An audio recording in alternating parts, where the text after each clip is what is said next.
తిరుపతి జిల్లాలో petrol diesel కొరతపై వస్తున్న వదంతులను ప్రజలు నమ్మవద్దని జిల్లా కలెక్టర్ ఎస్ వెంకటేశ్వర్, జిల్లా ఎస్పీ ఎల్ సుబ్బారాయుడు తెలిపారు. కృత్రిమ కొరత సృష్టించి బ్లాక్ మార్కెటింగ్కు పాల్పడే వారిపై కఠిన చర్యలు తీసుకుంటామని హెచ్చరించారు.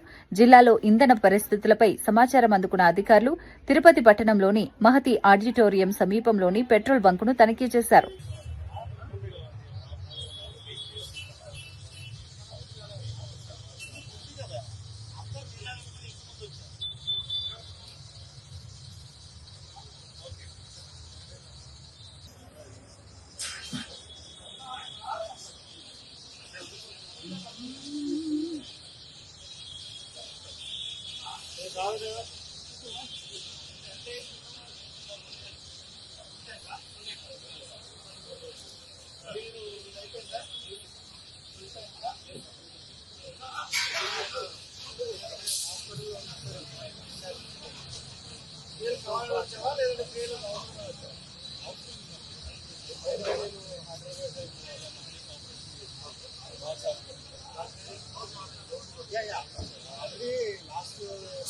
Same situation you had to cut.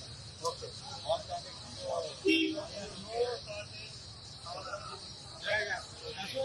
ఒకటే మనవి, వదంతులని నమ్మకండి. సోషల్ మీడియాలో వస్తున్న వదంతులని నమ్మకండి. అవసరానికి సరిపడా నిల్వలు ఉన్నాయి. ఈ సాయంత్రానికి కంప్లీట్గా అన్ని పెట్రోల్ బంక్స్ కూడా పూర్తిగా పనిచేస్తాయి. ఎవరు కూడా వారి అవసరానికి మించి వారిని వినియోగించడం, పెట్రోల్ కొట్టించుకోవడం, డీజిల్ కొట్టించుకోవడం వల్ల ఆర్టిఫిషియల్ డిమాండ్ ఏర్పడుతుంది. తద్వారా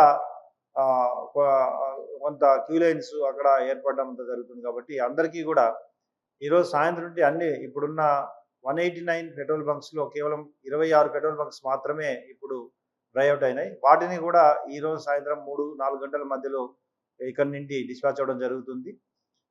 అందరూ కూడా సహకరించి కావాల్సినంత నిల్వలు ఉన్నాయి కాబట్టి వీటిని వదంతులను వ్యాపింపజేయకుండా ఉండాలని కోరుకుంటున్నా. ఈ విధంగా సోషల్ మీడియా ఎవరైనా వదంతులు వ్యాపింపజేస్తే వారిపై కూడా క్రిమినల్ కేసులు రిజిస్టర్ చేయడం జరుగుతుంది.